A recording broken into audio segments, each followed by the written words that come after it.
On débarque à Tel Aviv à 5h du matin par l'avion de nuit et là on part jusqu'à Eilat en voiture et donc un truc inoubliable. Et je reviens à Tel Aviv, qui n'était pas du tout le Tel Aviv branché d'aujourd'hui. Et là j'ai un coup de foudre. Ce que je raconte au début du livre, où je me promène autour des tombes, dans le cimetière de Pantin, où je lis les noms, Shapiro, Cohen, Tuile, l'histoire et la géographie du monde, mais des morts, je le trouve en Israël avec les vivants.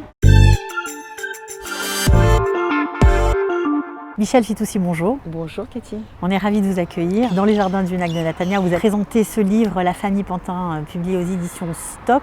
C'était une surprise pour vous d'être accueilli comme ça en Israël? Ça l'aurait été si je n'avais pas été si bien accueillie par les Juifs de Tunisie en France, mais ça l'est quand même parce que, bon, je savais qu'il y avait beaucoup de Juifs de Tunisie et d'Orient en général en Israël, mais ça l'est quand même et c'est une très agréable surprise. Je suis ravie, enfin, vraiment, ça me fait extrêmement plaisir, extrêmement plaisir. Alors c'est un livre bien sûr qui parle de votre famille, qui parle énormément de vous. On est même surpris quand on connaît votre carrière en tant que journaliste, reporter au sein du L, éditorialiste, tous les livres que vous avez écrits, je crois que vous en avez écrit plus d'une dizaine. Il faut attendre le 14e livre pour pouvoir vraiment se dévoiler et montrer à tous qui vous êtes vraiment? Peut-être. En fait, il y a une 30aine d'années, après avoir écrit le ras-le-bol des Superwoman, Lettre à mon fils, qui étaient des livres qui ont vraiment très bien marché, j'avais décidé d'écrire un roman qui se passait en Tunisie, entre les années, disons, 20 et jusqu'à l'indépendance, et avec des personnages qui ressemblaient beaucoup à mes grands-parents, à ma famille. Je voulais parler de la guerre et de l'occupation en Tunisie aussi. Puis j'avais interrogé ma grand-mère, ma grand-tante, mon oncle, ma mère, tous décédés aujourd'hui. J'avais beaucoup travaillé, et puis mon éditeur n'a pas aimé. Et ça m'a beaucoup vexée. J'étais peut-être un peu jeune et j'ai décidé de le mettre de côté et puis de plus en entendre parler. Et puis peu à peu, les années passant, je me suis dit que quand même, il fallait que j'y revienne. Et j'y suis revenue avec cette histoire de la famille de Pantin, qui est en réalité ma famille maternelle enterrée au cimetière de Pantin. Et cette punchline, la famille de Pantin, c'est ma tante, qui a plus de 80 ans, qui est très drôle, comme souvent le sont les Juifs de Tunisie, et qui sur le WhatsApp familial nous dit, avant les fêtes de Rosh Hashanah, enfin, quand on va honorer ses morts au cimetière, il est temps de rendre visite à la famille de Pantin. Et ça, c'est un cri d'appel. Et cette famille de Pantin, c'est notre famille en fait, ils sont morts, mais c'est quand même notre famille, et donc on y va. Alors c'est assez intéressant parce qu'on connaît votre carrière, vous n'avez jamais clamé que vous étiez juive, vous n'avez jamais utilisé votre origine tunisienne ou très rarement. Donc parfois certains pensent à la limite que vous n'êtes pas juive, que vous vous appelez Fitoussi, mais que voilà. Il faut avoir prouvé qu'on était autre chose pour oser en France aujourd'hui dire que oui on est juive et que oui on descend de cette histoire-là, de cette lignée-là. Non, je crois pas, mais c'est beaucoup plus par rapport à moi en fait. Et c'est ce que je raconte dans le livre, c'est beaucoup plus par rapport à moi-même, c'est-à-dire que moi quand je suis arrivée en France, j'avais 5 ans, c'était en 1959, j'étais française, c'est-à-dire que j'étais française, c'est-à-dire que je l'ai appris plus tard, que mes deux grands-parents maternels et paternels ont demandé la nationalité française en 1923, au 28 je crois, enfin dans les années 20, au moment où la loi Morino, promulguée en 1923, a autorisé les Juifs de Tunisie à devenir français. Et ce n'est pas le décret Crémieux comme le croient énormément de Juifs de Tunisie. Le décret Crémieux, c'était en 1870 en Algérie. Donc, et moi, j'ai été élevée dans la langue française, dans la littérature française. J'ai appris à lire à 4 ans. J'adorais ça et c'était ma langue. Mon pays, c'était la France. Je n'avais pas d'idée. On a même envie de dire, quand on lit le livre, que votre pays, c'était la langue française. Mon pays, c'est la langue française. C'est exactement ça. C'est exactement ça.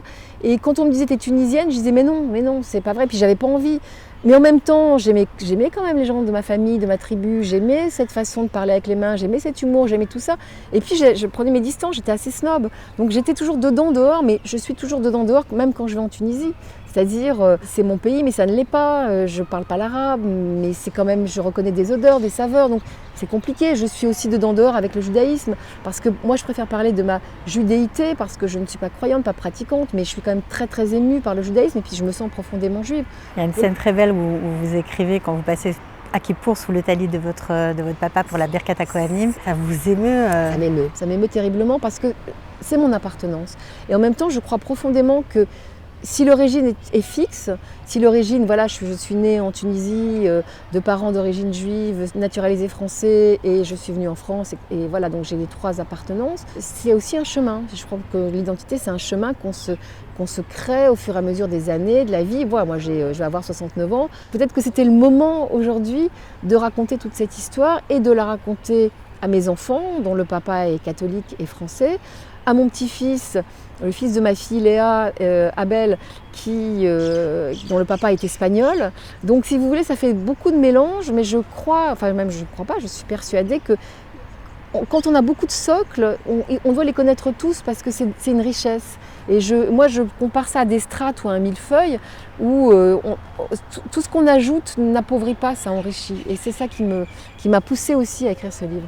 Alors, bon, il y a une galerie de personnages fascinante, on parle de plein de choses, on parle beaucoup aussi, c'est ça qui est très intéressant de l'histoire des Juifs de Tunisie qui est souvent mal connue.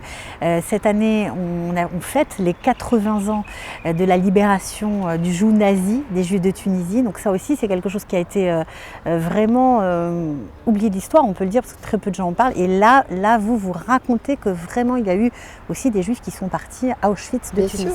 Il y a eu, si vous voulez, l'histoire des Juifs de Tunisie, c'est une histoire qui est mal connue pour plein de raisons. Parce que on parle de la guerre et de l'occupation, c'est le seul pays du Maghreb et peut-être hors d'Europe à avoir été occupé par les nazis. Mais après la destruction des Juifs d'Europe, les Juifs de Tunisie ont eu honte. Ils n'ont pas voulu raconter. Ils se sont dit bon ben voilà, on a eu des gens qui sont partis. Il y a eu des déportés, pas beaucoup parce que très vite les Alliés ont eu la maîtrise des mers et les Allemands n'ont pas pu envoyer les gens qui voulaient déporter. Et puis aussi ils ont commencé à construire des camps construits par les jeunes gens tunisiens en Tunisie. Mais ils n'ont pas eu le temps. Ils n'ont pas eu le temps, mais il y avait vraiment une volonté absolue de détruire les Juifs de Tunisie, de continuer l'œuvre de destruction des Juifs au Maghreb comme ils l'avaient entreprise en Europe. Donc tout ça, je voulais le raconter, mais je ne voulais pas raconter que ça. Moi, je voulais dire, voilà, on a une histoire, c'est une très belle histoire. On était un pays mosaïque, un pays avec beaucoup de peuples. Ça a commencé, les Juifs sont arrivés après la destruction du premier temple en Judée, mais ils sont peut-être arrivés avant, avec les Phéniciens, peut-être avec Didon, ils ont peut-être fondé Carthage avec elle, ou peut-être encore avant, on ne sait pas. On documente l'histoire des Juifs en Tunisie à partir du IIe siècle après Jésus-Christ, avec les historiens connus, Flavius Joseph, Tertullien, même Saint-Augustin. Donc on ne sait pas très bien, mais ce qu'on sait, c'est que leur présence est très ancienne en Tunisie et que contrairement à beaucoup d'autres peuples, c'est pas un peuple qui a connu l'exil. Le seul exil, les 2 seuls exils qu'il a connus au fond, c'est après l'indépendance de la Tunisie, premièrement, la France et Israël, moitié-moitié, 100 000 Juifs, 50 000 en France, 50 000 en Israël, et puis après beaucoup de Juifs français qui repartent en Israël, donc 2 exils. Voilà. Mais sinon avant c'était un peuple sédentaire, un peuple très riche qui s'est enrichi avec beaucoup d'apports, des Italiens, des Livournais, des Grecs, des Romains, un peu de Berbères. Ils ont fait un peu de prosélytisme pour s'étoffer à un moment donné. Enfin, il y a eu beaucoup de choses que je raconte, pas une extenso dans le livre, parce que je ne voulais pas écrire un livre d'histoire, je ne suis pas historienne, mais qui était très intéressante à saisir quand on veut comprendre cette histoire-là. Oui, c'est ça, vous mélangez l'intime et la grande histoire. Il y a beaucoup d'histoires dans ce livre, beaucoup de fêtes de famille, beaucoup de repas, et évidemment, qui dit repas dit cuisine, et vous nous mettez l'eau à la bouche avec tous les plats, bien que je ne sois pas tunisienne, avec tous les plats que vous citez. Est-ce que vous êtes inspiré que de vos souvenirs d'enfance, des recettes peut-être laissées par vos grands-mères, ou est-ce que vous avez été chercher aujourd'hui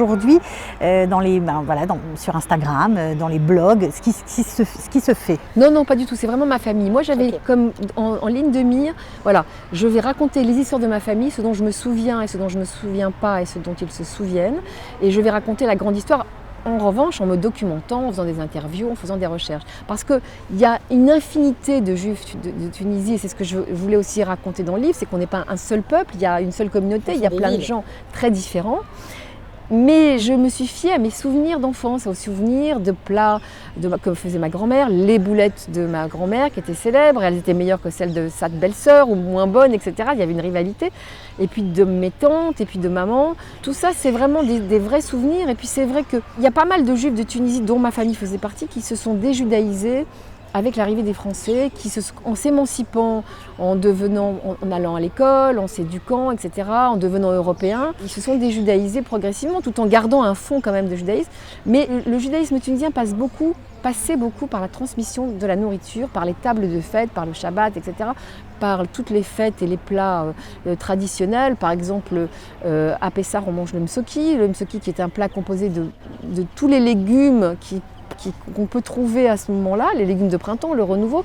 On sait moins que ce sont les livournais qui l'ont importé en Tunisie. Donc tout ça, je voulais le raconter en me servant de cette émotion que je ressentais et en racontant des détails, parce que quand on écrit, l'œil est attiré par les détails, les nappes blanches, mais ça c'est tous les juifs du Maghreb qui connaissent ça, tous les juifs d'Orient, la nappe blanche tachée de sauce du couscous un peu rouge, les écorces de pistache, de la cire de la boutargue, les petits verres de bourra, toutes ces choses, toutes ces saveurs, les rires, j'entendais tout ça. Je pouvais fermer les yeux et me souvenir même. Et pourtant, je suis partie à l'âge de 5 ans, des vendredis soirs chez mon grand-père à Tunis, et j'ai hérité du service de ma grand-mère. Et je vois quand je sers des plats dans le service de ma grand-mère, tout ce que ça transmet, tout ce que ça transporte, ça c'est très important. Comment ont pris ce livre vos enfants, vos proches, votre famille ? Pour moi, c'était un vrai défi. J'avais très peur. Je me suis dit, non pas que je dise des choses terribles, au contraire, c'est un livre plein de bienveillance et d'amour pour eux, mais s'approprier la vie des autres, c'est quand même pas facile. Moi, je ne suis pas une écrivaine de l'intime des autres, et en général pas du mien en tout cas. Enfin oui, j'écris sur les autres, mais j'avais peur de m'approprier ma famille et qu'ils me le reprochent, et pas du tout.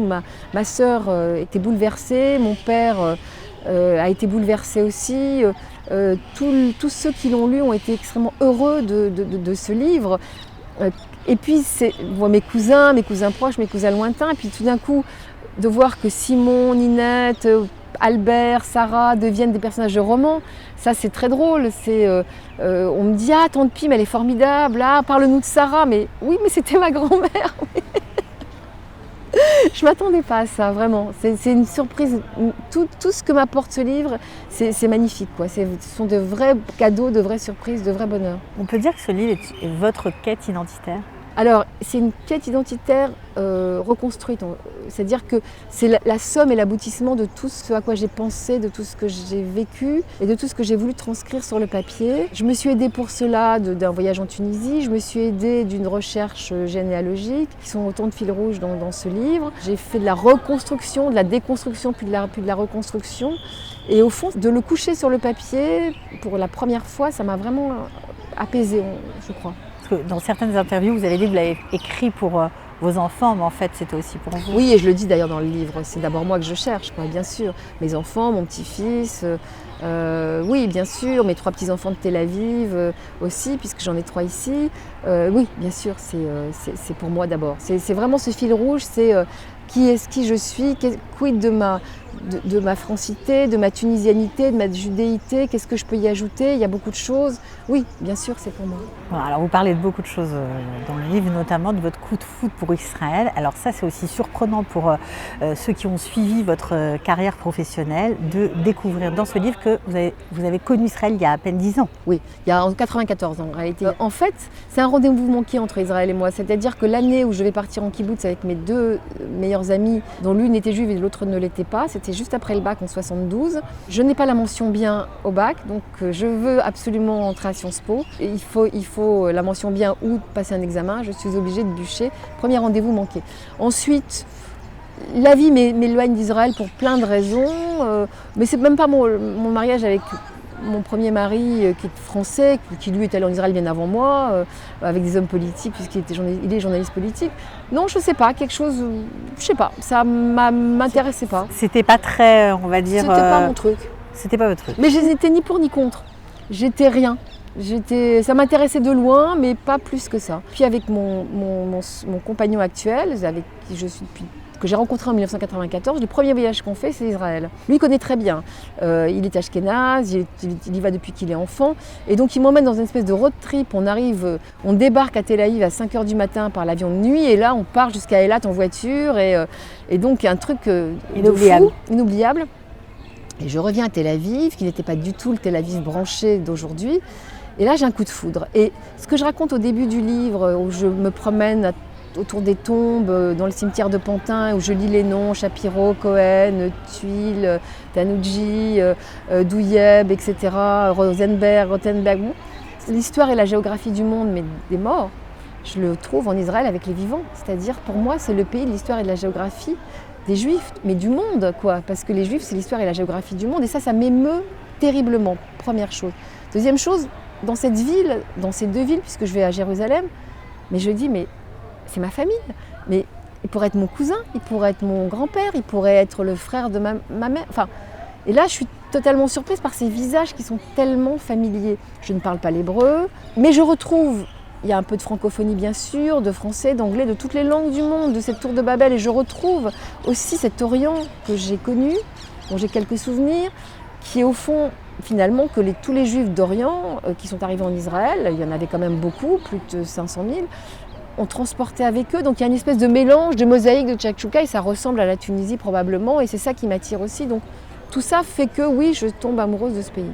Après vient le reste, la politique, la réflexion, l'histoire, tout ce que j'ai appris par la suite et qui m'a vraiment emballée. Mais d'abord, il y avait ça. Qu'est-ce que tu aimes dans la société aujourd'hui que tu connais très bien, parce que je crois que tu viens plusieurs fois par an? Je viens souvent et en plus j'ai la chance de pouvoir naviguer dans plein de milieux différents, donc ça c'est intéressant aussi. Je me suis retrouvée plusieurs fois ces derniers temps dans des manifestations à Tel Aviv. J'aime ce côté bon enfant des manifestations, les enfants, personne n'a peur, personne n'est stressé, même s'il y a des petites échauffourées au bout du compte, mais j'aime cette ferveur et puis j'ai aimé cette façon qu'ont les Israéliens de refaire pays ensemble. Ces derniers temps, ça m'a plu. C'est un pays compliqué, hein, je peux pas les raconter en 5 minutes et moi-même parfois je suis perdue parce que je ne sais pas trop quoi penser, comment penser, etc. Ce que j'aime ici, quand j'arrive en tout cas, c'est que être juif n'est pas un sujet. Et ça, c'est une énorme liberté. Je trouve. C'est-à-dire qu'il y a plein de sujets très compliqués, il y a plein de moments où on peut se taper sur la figure, il y a plein de moments où on peut ne pas être d'accord les uns et les autres, mais moi j'ai des amis ici qui sont très à droite, des amis qui sont plutôt très à gauche, et même au sein d'une même famille, et je trouve ça plutôt intéressant de pouvoir, même si on n'est pas d'accord et même si on va se battre, de pouvoir quand même encore réussir à discuter.